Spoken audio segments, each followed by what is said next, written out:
Hey everybody, my name is Todd. Thanks for listening to the podcast today. Today we are talking about living by the truth of Scripture with our friends Ethan and Kasey. Thanks for listening in. When did the Bible first become more than just a book to you, and how did that shift your perspective on following Jesus? Ethan, why don't you start? So I think for me, I've been going to church since I was born, but I think it wasn't until middle school, like 6th grade, when I started to see it more than like a set of rules or like a set of instructions. So it was about that time, I think I got to 7th grade, I started doing tech for 5th and 6th grade, because at that time that was middle grades. Yep. And I started to realize, because up until that point, everything, well, at least according to me, it was like salvation is like the end of the story, right? Like that is, you work your whole life, you do good things, you go to church, you pray, and eventually you get saved. But I kind of realized that salvation is the start of your story, right? It's not the ending, it's not the end goal, it's the start. And then everything we do after that, living for God, that's the continuation of the story. Yeah, that's awesome. I just think so many people have that thought, is like salvation is the end of the story, but it's really the start of our story and relationship with Jesus. That's awesome. How about you, Kasey? Kind of similar to Ethan's, but I would say for me, it clicked like last year, end of last year, after apologetics. It just like totally shifted how I thought about like everything, how I interacted with people, how I went about my day. And it just like throughout the summer doing like Bible studies and just like doing all that, like it just like clicked for me and shifted how I thought about everything and how I went just about my normal day. Yeah. So just to kind of clarify or unpack a little bit what you say, when it came to apologetics, was it that the defense of your faith, did that strengthen your trust in the Bible or strengthen your acceptance of the Bible? What was it particularly about apologetics that helped strengthen or further your faith? Kind of both, because it led me to ask questions, which led me to accepting more of the Bible and just all the knowledge it gave me. It was overwhelming, but it was like I could sit with peace. Yeah. It was peaceful. I like that. There's the understanding of what is the Bible, right, as a sacred text, and then what's in the Bible that guides our life. That's really awesome. Yeah. So how about you just share a little bit more of what does your personal Bible study practice and how has that grown over the past year for you? Normally, I will say I need to do more like Bible study dives by myself. But normally I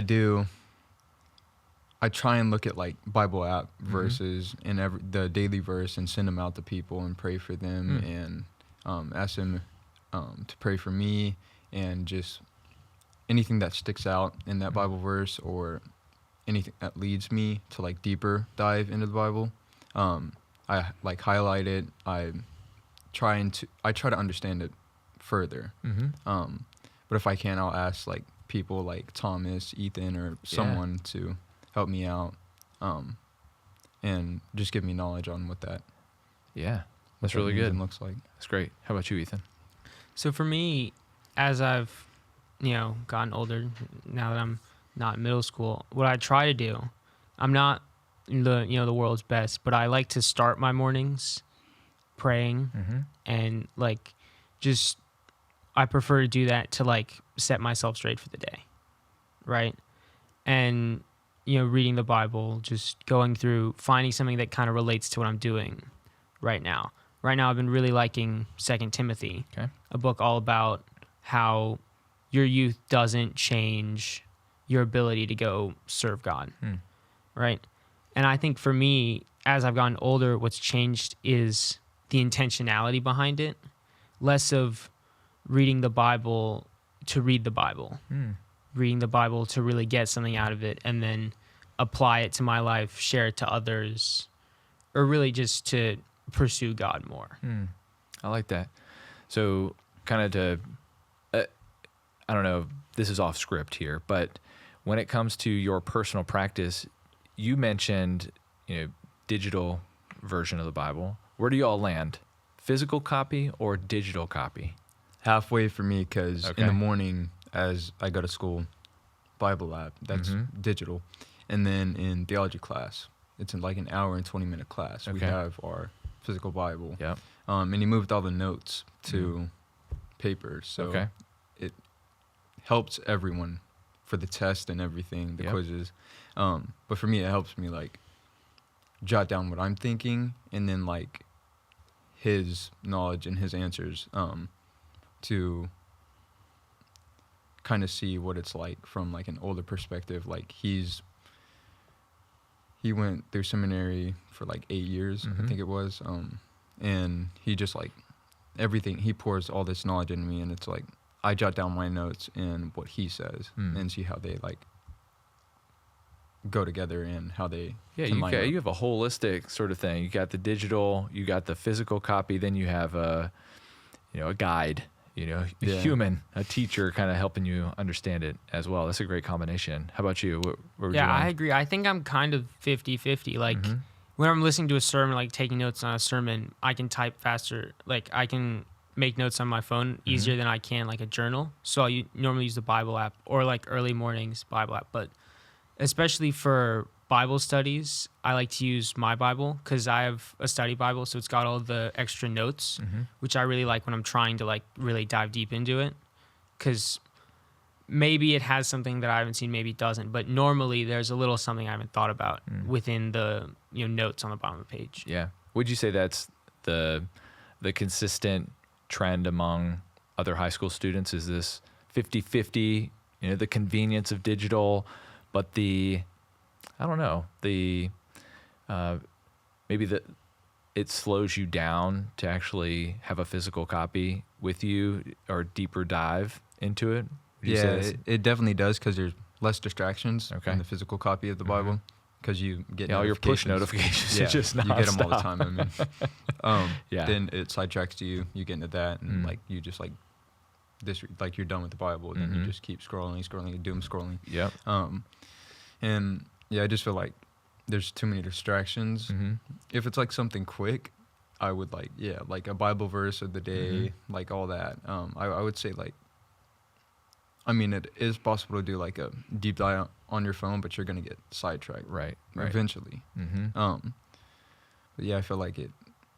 Yeah, I would say physical copy would be better for getting more understanding of it. Yep. Yeah. I go through seasons where sometimes it's, heavy focus on digital, but I find myself always coming back to a physical copy. At the end of the day, I don't think it matters. I think what matters is that we are reading the Bible. Yeah. If you're like, I don't have a physical copy, I don't read my Bible. Well, Yeah. I don't think that's the actually getting excuse to use. So when it comes to research, I read this a couple weeks ago, but a Christian research organization called Barna found that over 50% of teens are motivated to read the Bible to grow closer to God. Would you agree? Is that what motivates you, or is there something different? So I think there are a couple things that motivate me.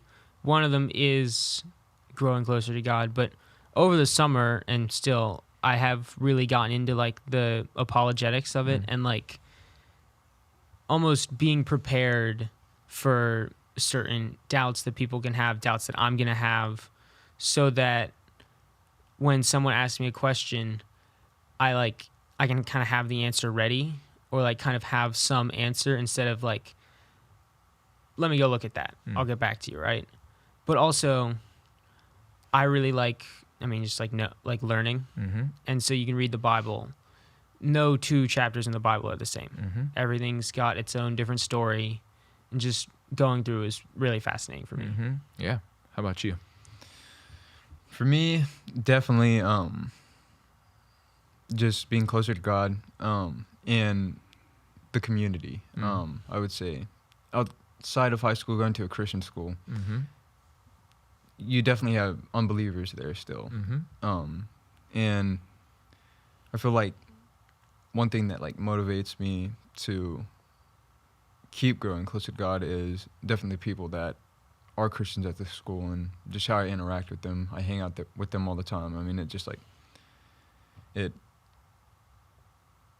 makes me like weird, like just a warm feeling. It's like it just cheers my day up. It just makes my day.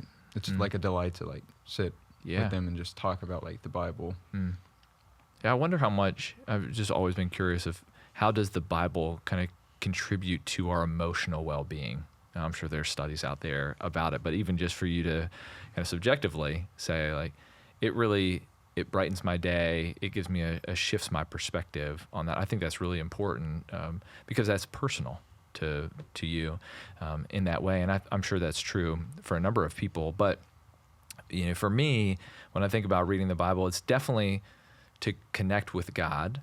It is, I think, how God speaks to us. Prayer is how we speak to God. But I don't know where I got this phrase, but I read the Bible to remember what I forgot about God and myself from yesterday. It just takes 24 hours, and I'm like, oh my goodness, I misunderstand how God designed life, or his character in the Bible always resets and grounds me in that way. So can you share a specific Bible truth that has been meaningful to you currently? I think for me, one of my favorite stories in the Bible, I'll have a specific verse, Exodus 14:14.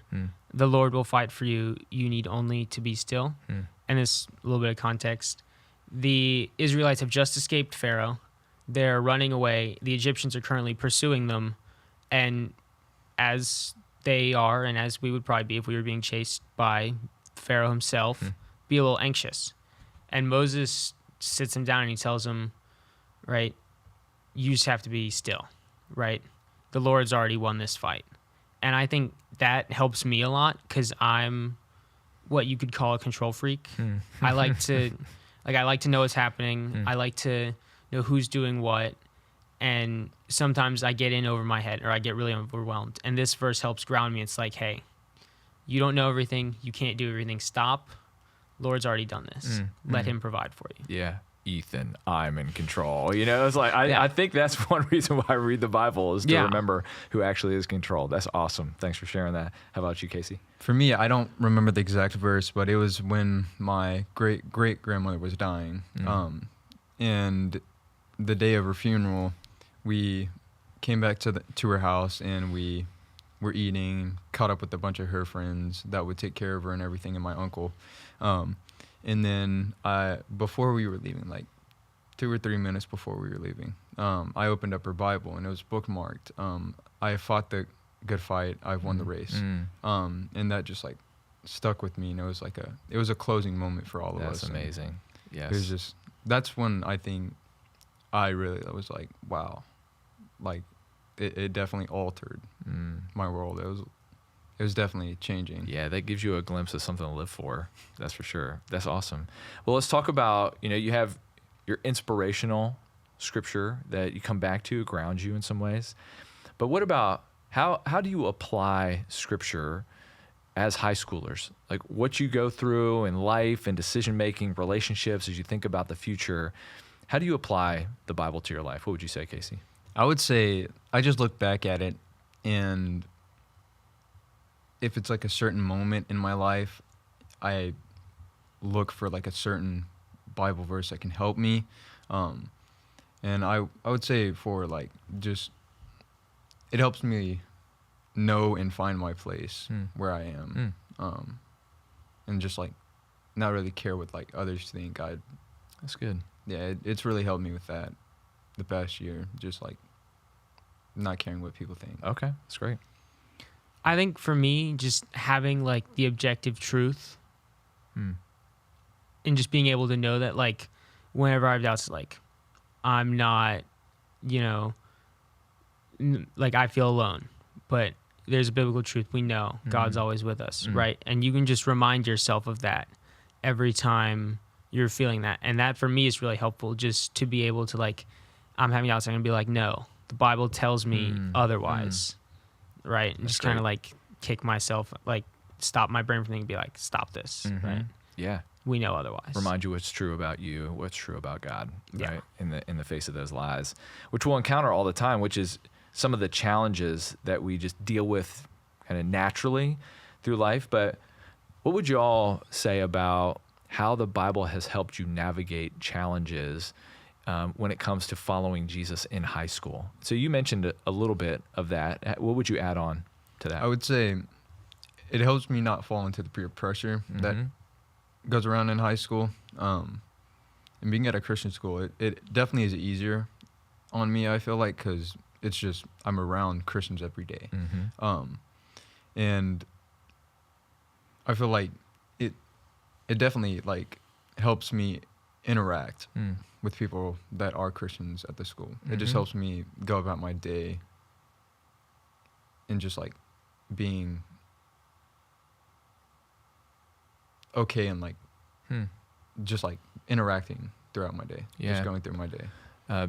Would you describe that as it provides guidance or gives you a bigger picture of a story that you're a part of? I would say both, because I know God is already there tomorrow. He knows what's going to happen tomorrow. So it gives me comfort that he's already there, and it just like I know like whatever I do today won't hurt tomorrow because he's already there. It just gives me comfort. Yeah, that's great. How about you? I think for me, it helps me with like how I prioritize my time, because high school, especially this year being a senior, a lot of things are thrown at you. You have college applications, you could have a sport, you have a job, but kind of knowing that, ultimately, next year I'm in college, my high school grades really won't matter, right? I'll eventually find a different job, or I'll play a different sport. But the one thing that's forever is God, right? So it just helps me, shift my time to focus on those things, putting God first, and then trusting that everything else will kind of sort itself out. Isn't it amazing that, when Jesus attests to himself, or the writers of Scripture describe Jesus as like the same yesterday, today, and forever? It's like, oh my goodness, if that is not comforting, right? Or I am the same yesterday, today, and tomorrow, or past, present, future. Like those sort of realities is like your past was not wasted. So when you talk about high school grades, it was like, it was important. It was not wasted, but now we're working in the present. And like you were saying, he's got tomorrow taken care of. So this reality that the Scriptures remind us about, it goes back to what you said, Ethan, about the truce in the face of some of these anxieties that we may face in life. Well, one of the things a couple of the things that New City emphasizes and elevates that we want to focus on, and this intersection of the truths of Scripture, or God's story and our story, comes in line with our mental health, our identity, and our purpose. And so how have the Scriptures helped you either grow in those areas or navigate those areas? Who wants to go first? Paper, rock, scissors? I can go. Okay, go for it.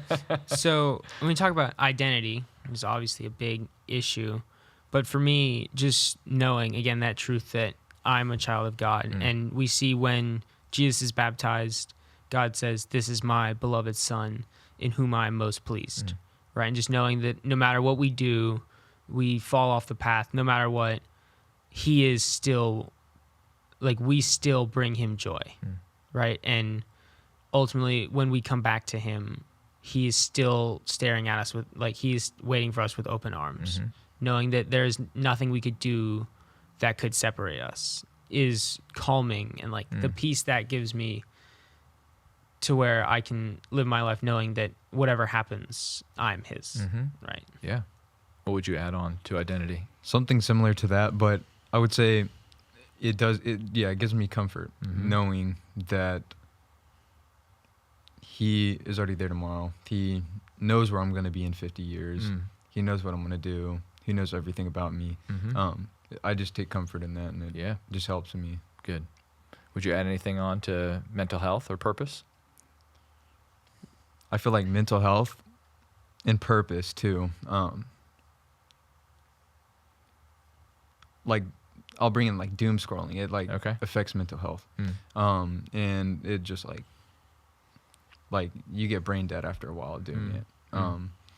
And like doom scrolling and then reading the Bible, those two, like you might get tired of reading the Bible, but at least you'd gain like knowledge from it instead of just like watching like random videos like just that are not relevant.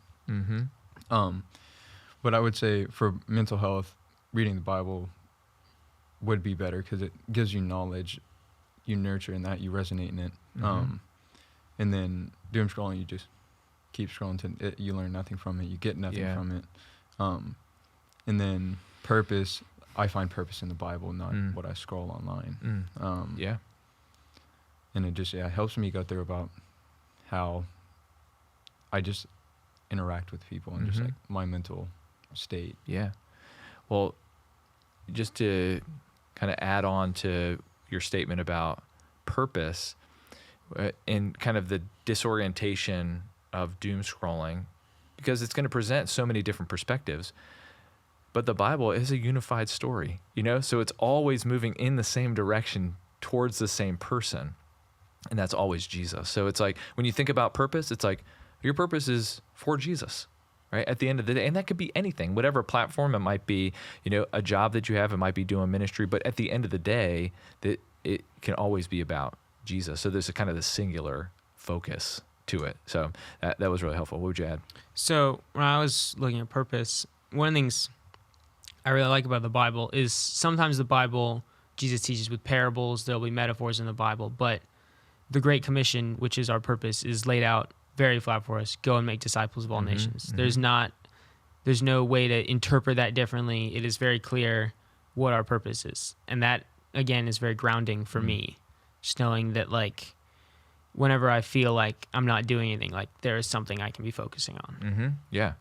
I want to alter one of the things I said. I said you could work a job or do ministry.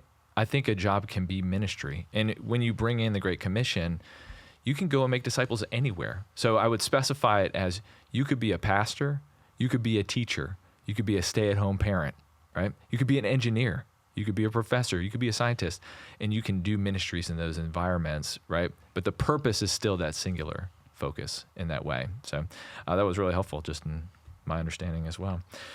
Can you share an example of how a biblical truth has helped you navigate a difficult situation or a personal challenge in your own life? Well, I'd say pointing back to the great-grandmother dying, it just helped me go through that time.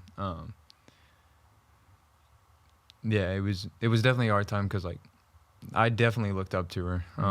She was like, we have a cabin they built in like the 1960s in the mountains, and she'd be doing what like my grandpa does and my uncle does right now. She'd mow the lawn, she'd take care of the flowers, she'd be like up and about, she would like never really sit down. This was like family time. So like I really connected with her, and I'm glad that I did too, because she just definitely changed my life for the better, and it just like it just brought comfort to me. Yeah. Reading that in that time. I love that.